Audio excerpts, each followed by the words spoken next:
যে বিভীষিকাময় সময়ে প্রত্যেক নবী বলেছেন আমি পারবো না, প্রত্যেক নবী বলেছেন নফসি নফসি, আমার কি হবে আমি জানি না, আল্লাহ আমারে বাঁচাও। প্রতিটি নবী বলবেন নফসি নফসি, আল্লাহ তুমি আমারে বাঁচাও আমারে বাঁচাও। বিশ্বনবী মাথা তুলবেন, তুলে বলবেন রব্বি হাবলি উম্মতি, আল্লাহ তুমি আমার গুনাহগার উম্মতকে বাঁচাও।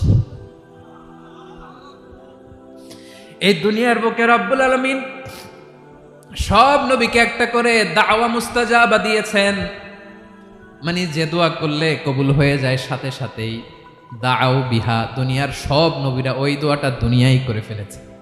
ওয়া ইন্নী আখতাবিউ দাওয়াতি শাফাআতান লি উম্মতি ইয়াউমাল কিয়ামাহ, আমার ওই স্পেশাল দোয়াটা আমি দুনিয়ার বুকে কঠিন বিপদে পড়েও কোনোদিন করি নাই। আমি আমার স্পেশাল দোয়াটা কিয়ামতের দিন আমার গুনাহগার উম্মতকে সুপারিশের জন্য রেখে দিয়েছি।